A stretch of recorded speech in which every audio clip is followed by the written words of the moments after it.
Well, I started going to a youth group. I had grown up in a home with no Christian faith, loving parents, nice, healthy home in most ways, but no Christian faith.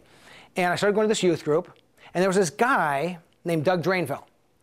And Doug just sort of became my friend. I was in high school, he was in college, really kind of neat, cool guy, and he just came alongside and just became my friend. And he would talk to me about Jesus, but it was never like in your face. And the biggest thing he did is that he actually said to me, he said, you know, he knew I didn't drive yet, and he said, you know, if you ever need a ride somewhere, give me a call. I could drive you there. He had this kind of cool little Volkswagen Beetle, this little brown Volkswagen Beetle.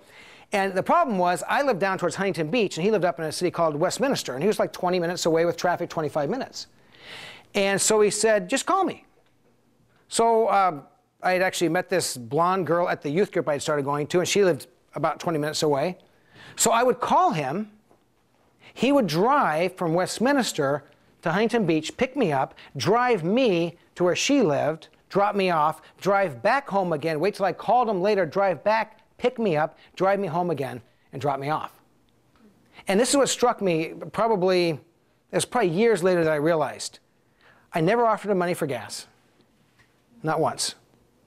And there was probably times I thought about it that he picked me up and drove me and dropped me off that I didn't even say thank you. That's kind of how self-centered I was. And it never seemed to faze him. And we would drive, we would talk about sports and life and school, but always something about Jesus would come up because Jesus was part of his life. And this guy just served and served and served. I kind of sometimes looked at him before as a Christian. I thought, this is kind of, well, fine. If he's willing to drive me around, great. But kind of a sucker, you know. But he's become, through the years, one of my dearest friends and really an influence in my life. Organic or inorganic? You tell me. That's organic in the sense that he's serving you, and through his behavior and his just open heart, he's witnessing the love of Jesus to you. I think that was organic in a couple of ways. He became a friend when you needed a friend. But also he talked about Jesus in his life like he talked about anything else. And we'll talk about how the Giants played last night and not lecture on it. But for some reason we hesitate in talking about how real God is to us, and the world needs to know that.